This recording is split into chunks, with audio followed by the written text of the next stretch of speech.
Hi viewers, welcome to our channel. ప్రస్తుతం మనతో పాటు భరద్వాజ్ గారు సీనియర్ జర్నలిస్ట్ ఉన్నారు. వారితో ఒకసారి మాట్లాడదాం. సార్ నమస్కారం సార్. నమస్తే అండి. సార్ జగన్ గారు 40 రోజుల్లో 4 సార్లు బెంగళూరు పర్యటనకు వెళ్ళారు సార్. మరి అసలు ఆయన బెంగళూరు పర్యటన వెనుక కారణాలు ఏంటి?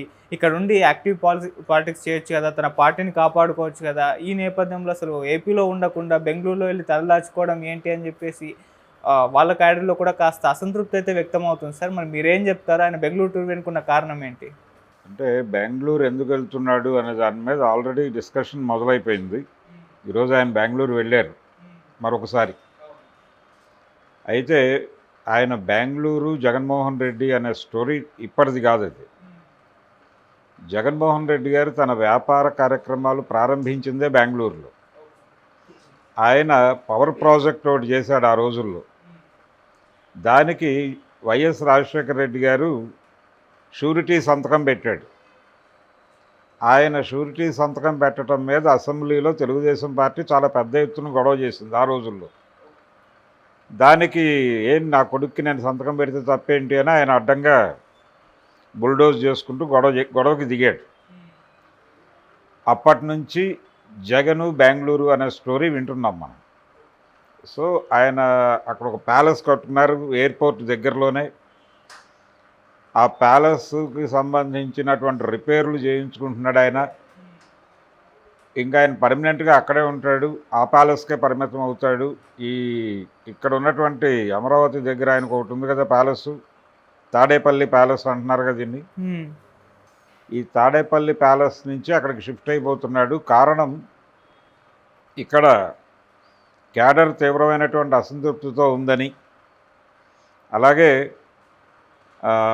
ఆయన రోడ్డు మీదకి వస్తే ఎవరిని చూసినా ఆయనకు అనుమానంగా ఉందని, ఇలా రకరకాల వ్యాఖ్యానాలు తెలుగుదేశం పార్టీ నుంచి వినిపిస్తున్నాయి. అంటే వాళ్ళు ఓపెన్ డిబేట్స్లో మాట్లాడుతున్నారు. దీంతో పాటు ఆయన లెక్కలు చూసుకోవడానికి వెళ్తున్నాడు అనేది ఒక ఆరోపణ. అంటే ఇప్పుడు ఓడిపోయాడు కాబట్టి గెలిస్తే ఓకే. గతంలో 2014 ఎన్నికల్లో ఆయన ఓడిపోయినప్పుడు బెంగళూరులోనే ఈ ఆడిటింగ్ అంతా జరిగింది. ఎలక్షన్ ఖర్చులకు సంబంధించిన ఆడిటింగ్ అంతా అక్కడే జరిగింది. ఆడిటింగ్ సందర్భంగా ఒక నాయకుడు సరైన లెక్కలు చూపించలేదని ఆయన అదే ప్యాలెస్లో కొట్టారని, జగన్మోహన్ రెడ్డి నేరుగా చేయి చేసుకున్నాడని కూడా ఒక కథనం ప్రచారంలో ఉంది. తెలుగుదేశం సోషల్ మీడియా సర్కిల్స్లో అది సర్క్యులేట్ అవుతోంది. దీంతో పాటు ఆయనకి వ్యసనాలు ఉన్నాయని, అందుకోసమే బెంగళూరు వెళ్ళాడని కూడా కొంతమంది వ్యాఖ్యానాలు చేసేస్తున్నారు. వివరాల్లోకి వెళ్ళట్లే ఎవరు. ఎందుకు వివరాల్లోకి వెళ్ళట్లేదు అంటే, ఇన్ డీటెయిల్ చెప్తే, అంటే జనరల్గానే జగన్మోహన్ రెడ్డి మీద ఒక ఆరోపణ వాళ్ళు రిపీటెడ్గా చేయటం మాత్రమే కాదు, వాళ్ళు జగన్ని రెడిక్యూల్ చేస్తూ పెట్టిన వీడియోల్లో కూడా అది ప్రస్తావించారు ఎక్కువ ప్రముఖంగా. ఏమిటది? ఆయన పబ్జీ ఆడతాడు అని. దాన్ని మించిన వ్యసనాలు ఏవో ఉన్నాయి, అందుకని బెంగళూరు వెళ్తున్నాడు అని చెప్పి ఓపెన్ డిబేట్స్లో మాట్లాడేస్తున్నారు. అవి ఏమిటి అనేది వివరాలు చెప్పట్లేదు. వివరాలు చెప్తే వాళ్ళు కోర్టులో కేసు వేస్తారేమో, డిఫమేషన్ దావా వేస్తారేమో అని భయం వీళ్ళకి. ఇలా ఆయన బెంగళూరు వెళ్ళటం వెనకాల ఒకటేమో కార్యకర్తలకి భయపడి, జనాలకి భయపడి పారిపోతున్నాడని, రెండోదేమో కేసులకి భయపడి, అరెస్టులకి భయపడి పారిపోతున్నాడని. ఆయన బెంగళూరు వెళ్ళటానికి ముందు నిన్న విజయవాడ పాస్పోర్ట్ ఆఫీస్కి వెళ్ళి రెన్యువల్ చేసుకున్నారు. ఆయన ఆవిడ ఇద్దరు, భారతిరెడ్డి జగన్మోహన్ రెడ్డి ఇద్దరు వెళ్ళి మల్లాది విష్ణు గారు తదితరులు అక్కడ స్వాగతం పలికారు. వీరికి స్వాగతం పలకగా దేవినేని అవినాష్, మల్లాది విష్ణు వీళ్ళందరూ స్వాగతం పలికారు. ఆయన వెళ్ళి సతీ సమేతంగా బందర్ రోడ్లో ఉన్నటువంటి పాస్పోర్ట్ ఆఫీస్కి వెళ్ళి దాన్ని రెన్యువల్ చేసుకుని తిరిగి తాడేపల్లి ప్యాలెస్కి వెళ్ళి అక్కడి నుంచి బెంగళూరు వెళ్ళాడు. ఇదంతా కూడా దేశం వదిలి పారిపోవడానికి అన్న లెవెల్లో ఒక కథనం కూడా ప్రచారంలో ఉంది. ఇప్పుడు ఆయన బెంగళూరు సెంటర్గా పెట్టుకుని అక్కడ నుంచి ఆపరేషన్స్ మొదలు పెడతాడు. అంటే ఒకటి, కేసులు వస్తే పారిపోవడానికి కన్వీనియంట్గా ఉంటుందని అక్కడికి షిఫ్ట్ అయ్యాడు అనేది ఒకటి. ఆ మధ్య పులివెందుల్లో కూడా విపరీతంగా కార్యకర్తల నుంచి ఆయన మీద నిరసన వ్యక్తమైంది ఆయన ఆఫీసులోనే. ఆయన ఓడిపోయిన తర్వాత పులివెందులు వెళ్ళాడు. వెళ్ళిన సందర్భంగా పార్టీ కార్యాలయంలో ఆయన కూర్చున్నప్పుడు కార్యకర్తలు తీవ్రంగా నీ వల్లనే పార్టీ ఇలా అయిపోయింది అని చెప్పి ఆయన్ని దూషించారనేటువంటి ఒక కథనం సర్క్యులేషన్లో ఉంది. కాబట్టి జగన్మోహన్ రెడ్డి గారి మీద ఇంత వ్యతిరేకత సొంత పార్టీలో ఉంది, జనంలో ఉంది.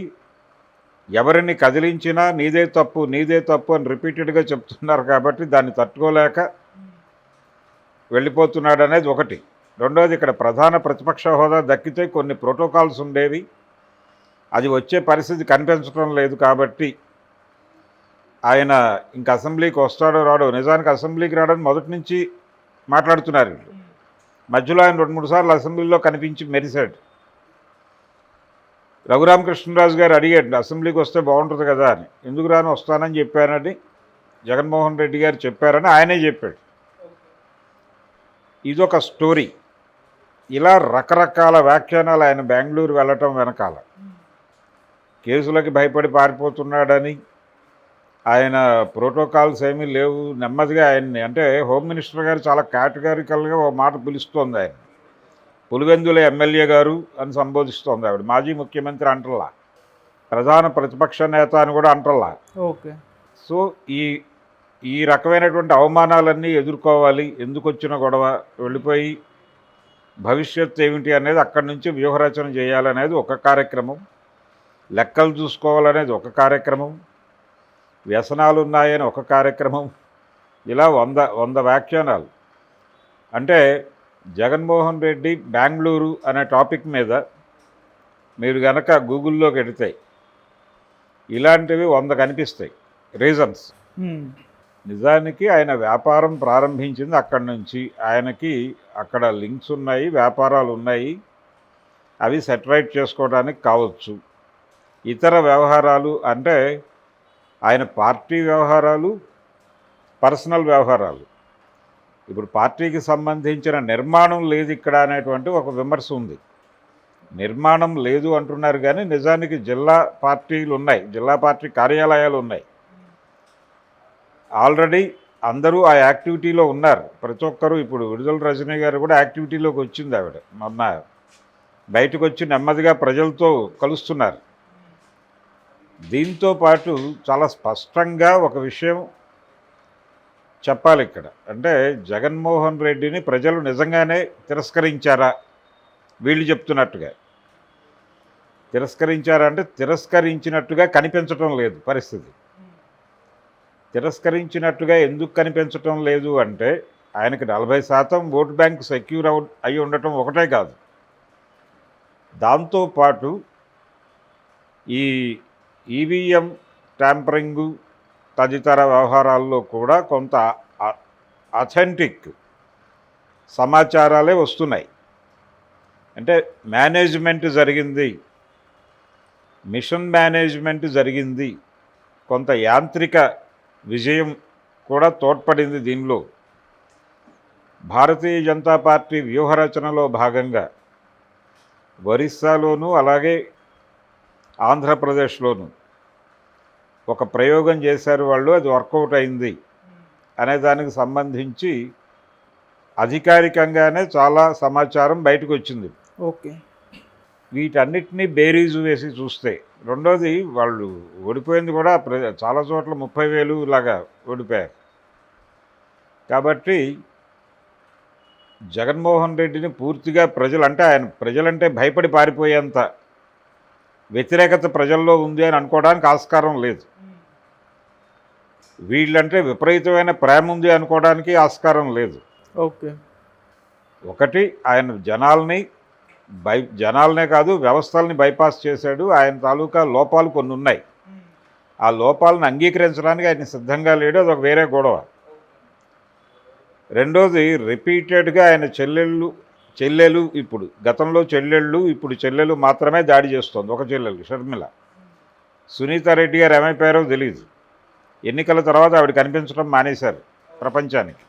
గత 3 నెలల నుంచి ఆవిడ ఎక్కడా లేరు, ఏం చేస్తున్నారో కూడా తెలియదు. ఇప్పుడు వీరు ఏమయ్యారు అని చెప్పి ఒక స్టోరీ చేసుకోవచ్చు దాని మీద. కాబట్టి ఒక చెల్లెలైతే సీరియస్గా ఇప్పటికీ దాడి చేస్తోంది, వేరే యాక్టివిటీ లేదు ఆవిడకి. అవును. రాష్ట్రంలో అధికార పార్టీ చేస్తున్నటువంటి కార్యక్రమాలు, అధికార పార్టీని సజెస్ట్ చేయాల్సిన విషయాలు ఏమీ కనబట్టలేదు ఆవిడకి. జగన్మోహన్ రెడ్డిని టార్గెట్ చేయటం మీద మాత్రమే ఫోకస్. ఇది ఒకటి నడుస్తోంది అక్కడ. ఈ విధంగా జగన్మోహన్ రెడ్డి గారి బెంగళూరు పర్యటన మీద ఇప్పటికీ తెలుగుదేశము, కూటమి, బీజేపీ, జనసేన అందరూ స్పందించేశారు. ఎవరి పద్ధతిలో వాళ్ళు. ఎవరు మాట్లాడినా ఇదే గొడవ. ఏది ఒకటి లెక్కలు చూసుకోవడానికని, లెక్కలు అనేది ప్రధానం. లెక్కలు చూసుకోవడానికి వెళ్ళాడు, ఓడిపోయాడు కాబట్టి ఇచ్చిన డబ్బులన్నీ ప్రాపర్గా ఖర్చు పెట్టారా అనేది చూసుకోవడానికి వెళ్ళిపోయాడు, కొడతాడు ఇద్దరు ముగ్గురిని అనేది కొంతమంది మాట్లాడేస్తున్నారు. కొంతమంది ఏమో అంటే విషయం ఒకటి, అక్కడ వ్యాపార సామ్రాజ్యం ఉంది, ఆయన అక్కడ బిజినెస్ మ్యాన్గా మొదలయ్యాడు, ప్రాపర్టీస్ ఉన్నాయి, దానికి సంబంధించిన సెటిల్మెంట్లు, వ్యవహారాలు, వాళ్ళ మేజర్ యాక్టివిటీ బెంగళూరు ఉండింది. సో అవన్నీ సెటిల్ చేసుకోవడానికి వెళ్ళి ఉంటాడు.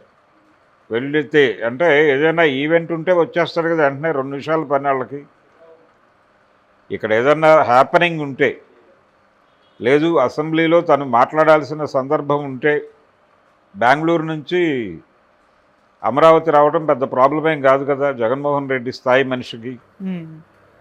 రెండోది, ఆయన్ని ఒకవేళ అరెస్ట్ చేయదలుచుకుంటే బెంగళూరు వెళ్ళి అరెస్ట్ చేయడం పెద్ద ఇష్యూ ఏం కాదు.